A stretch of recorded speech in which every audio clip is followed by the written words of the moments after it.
Here we're asked to find the value of each of the following logs. So in this here, remember that logs we need to figure out, we're going to kind of change it into an exponential equation and solve for the exponent. So in this case here, really I'm looking for like, hey, what is this equal to? I'm going to give it a random variable, x. And to get rid of this log, I'm going to raise both sides with a base of 4. So really what I end up getting is 1 over 16 is equal to 4 to the power of something. Now, the whole way to solve these things is to make it so that the bases are the same. Right now I have 4 to the power of x and 1/16 to the power of 1. But I don't want it to be 1/16 in the base. I want to change this to match the other side. So in this case here, I'm going to change this into, I know 4 squared is 16, and if I'm trying to make it into an exponent, then this has to be negative. Now that I have the bases the same, I really am just looking at the exponents and setting those two things equal to each other. So x is going to be equal to -2. So that's the value of this log. The second one here, this is the natural log. Think of this as log base e of e to the power of 3. And so again, we're going to go ahead and set this equal to, again, some variable here, raise both sides with a base of e, which will cancel that natural log out.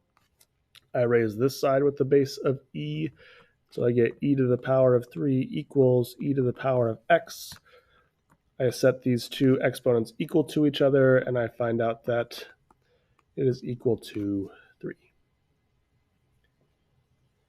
The next piece here, a little bit trickier because I have a square root here. So to get rid of this, again, I'm still going to raise both sides to whatever this base is. So root 6 to the power of x equals 216. I guess I switched sides on that. I don't want to confuse you. So 216, since these cancel, I get 216 equals root 6 to the power of x.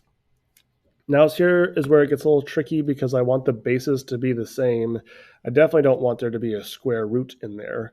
So I'm going to start by changing this to 6 to the power of 1/2 to the power of x because I want to get rid of that square root. And then maybe if I don't know this off the top of my head, using a little bit of calculator work to find that this is actually 6 to the power of 3. And now since I have both of them are the same bases, I need to set my exponents equal to each other. Really quick before I do that though, I'm going to use my power of a power rule to multiply those two numbers.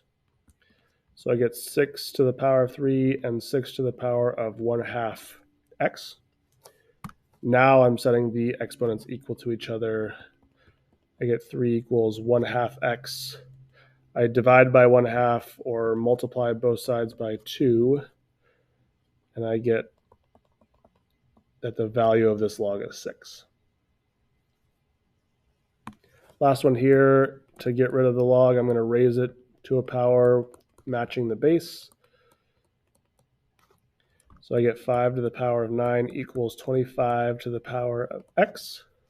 I want the bases to be the same, so I'm going to change this one into 5 squared. Power of a power rule to multiply those two together to get 5 to the power of 9 equals 5 to the power of 2x.